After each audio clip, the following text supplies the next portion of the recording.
Q&A, karena setiap pertanyaan selalu ada jawaban. Dipandu oleh Yohana Margareta.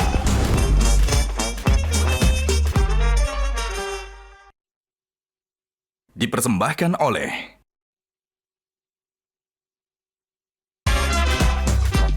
Panelis kita hari ini. Dan antara ini nggak ada di janji politiknya Prabowo. Tiba-tiba barangnya muncul. Ini sebenarnya rencana siapa?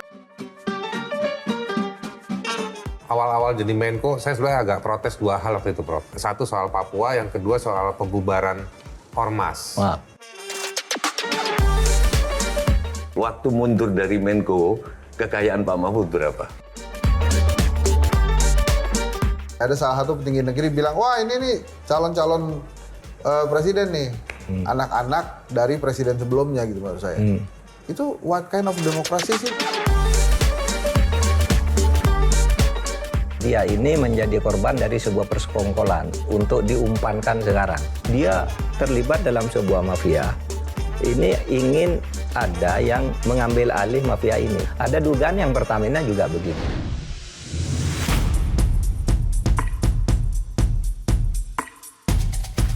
Gajah Duduk dipilih karena keunggulan dalam berinovasi, sehingga melekat di hati masyarakat secara turun-temurun. Perkembangan sarung sedemikian pesatnya, hingga sekarang tidak hanya digunakan pria sebagai outfitnya, tapi juga wanita di segala suasana. Sarung Gajah Duduk menawarkan kenyamanan yang sesungguhnya. Gajah Duduk hadir di setiap momen terbaik Anda. Sesuai dengan tagline kita, sarung Gajah Duduk adalah legenda Nusantara. Sarung adalah budaya kita, sarung adalah Indonesia.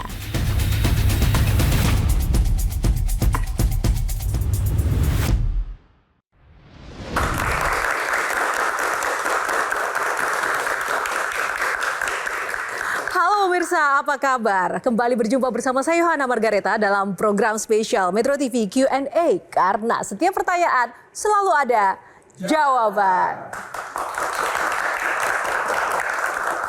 Terima kasih kepada Anda pemirsa yang sudah setia menonton Q&A, dan terima kasih juga untuk seluruh penonton yang sudah hadir di studio. Tepuk tangannya mana teman-teman?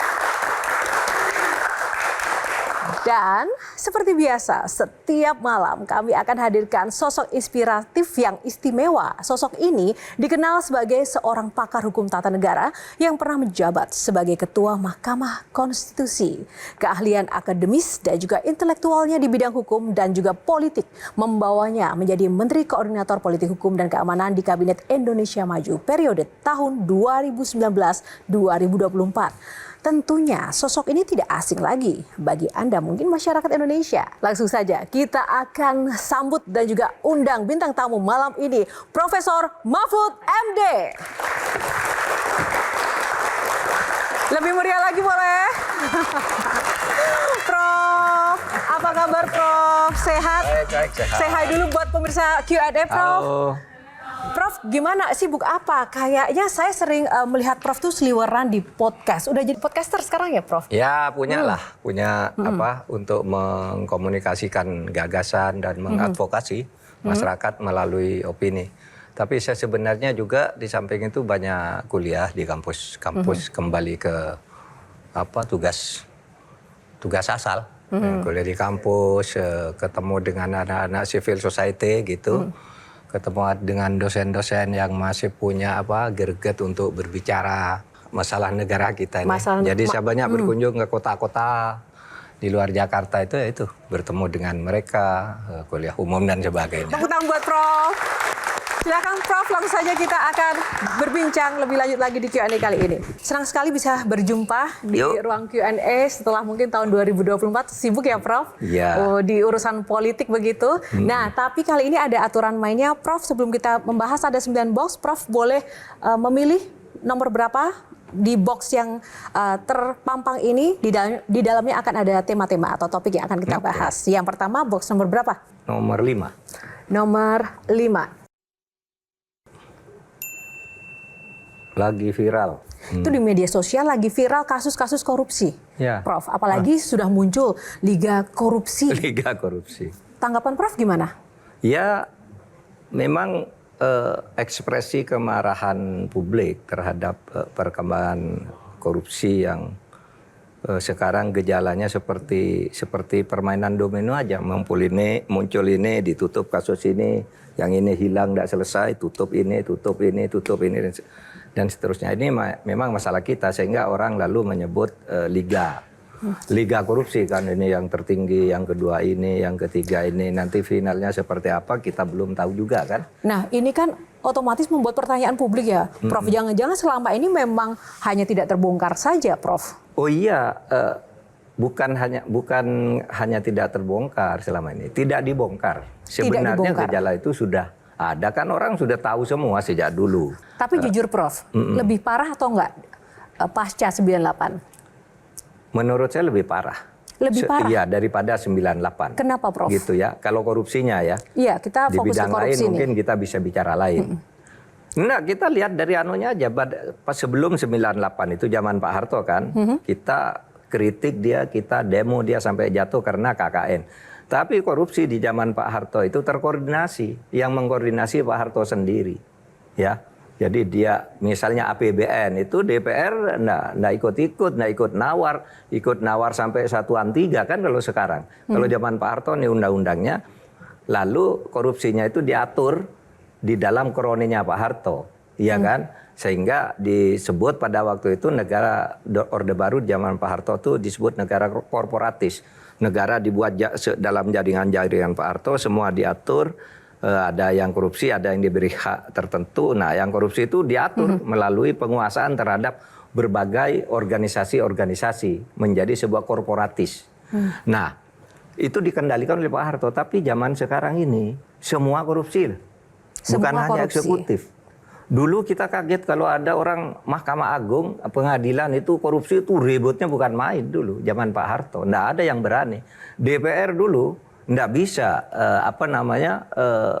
flexing gitu ya. Dulu DPR tuh zaman Pak Harto kalau misalnya orang yang seminggu sekali pulang ke Jogja atau ke Surabaya itu naik kereta loh. Ke Semarang naik kereta. Sekarang nyewa pesawat juga banyak tuh DPR. Yang salah di mananya? Ya kita semua mungkin terlalu liberal. Mari kita diskusikan nanti. Anda tahu pengawas-pengawas itu sekarang terlibat korupsi semua dari lembaga yang harus diawasi. BPK misalnya. BPK itu sudah jelas tuh keterlibatan korupsinya. Sekurang-kurangnya sudah ada 2 yang masuk penjara sekarang kan. Mahkamah Agung, Hakim Agung ada yang ditangkap tangan dan sebagainya. Sekarang banyak. Di Mahkamah Konstitusi juga ada gitu. Jadi semua lini sekarang harus ada perubahan. Dengan cara seperti apa? Ya mari kita bicarakan karena banyak menurut alternatif perubahan. Kalau saya perubahannya sekarang yang paling kunci begini. Kalau saya ya, tinggal Pak Prabowo presiden sekarang. Apa yang dipidatukan? Koruptor akan dikejar sampai ke mana? Ke Antartika, sampai ke lubang tikus dan sebagainya. Sekarang laksanakan karena koruptor itu kan ada di depan dia semuanya, gitu. Maksudnya di depan dia itu? Iya, di sekeliling dia banyak yang sudah diingatkan oleh publik, sudah pernah menjadi bermasalah, dipanggil oleh aparat penegak hukum dan sebagainya. Nah itu dikelirkan semua. Nah yang kedua yang sudah muncul ini jangan didukung habis-habisan, tiba-tiba balik. Misalnya apa? Kasus judi online. Itu kan sudah jelas ribut mengarah ke si A. Ini otaknya sekarang hilang. Pagar laut sama kan? Wah rame ini atas dukungan Pak Prabowo akan ini. Nah sekarang nih anti kilimat. Pertamina juga kan udah mulai balik nih. Wah kemarin ribut balik lagi nih sekarang. Katanya enggak, Pertamina enggak salah ini. Sudah mulai begitu kan? Sudah mulai dilokalisir ke orang yang terlanjur, seakan-akan penindakan ini hanya karena keterlanjuran dibuka gitu, lalu mau balik lagi berbagai cara. Ini pandangan saya yang melihat posisi presiden seperti itu. Tapi saya tidak tahu kesulitan politis apa yang sekarang merasa ada kesulitan politis yang dihadapi Pak Prabowo. Menurut saya secara umum, karena di negara ini terjadi saling sandra. Kalau saya misalnya akan menyelesaikan ini kasus besar. Sesudah saya dep gitu, diselidiki ternyata ada famili saya. Ada anak saya. Ada istri saya, itu istri saya punya saham, istrimu punya saham di sini loh. Anakmu dulu yang dirikan ini loh. Mundur lagi ini.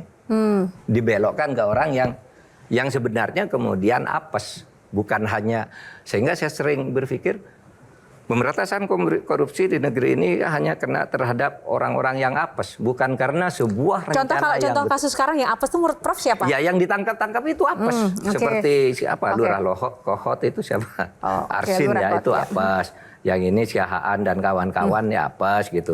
Karena sebenarnya kalau mereka tahu semua peta persoalannya itu ini tidak akan terungkap kan gitu. Ini apes terungkap duluan, terlanjur terungkap udah ini aja yang jebloskan ke pendara, yang lain diamankan kan gitu. Ada orang yang menjadi otak oligarki yang datang ke Menteri KKP mengatakan sudah bilang aja saya yang Arsin mau bayar nanti uangnya dari saya.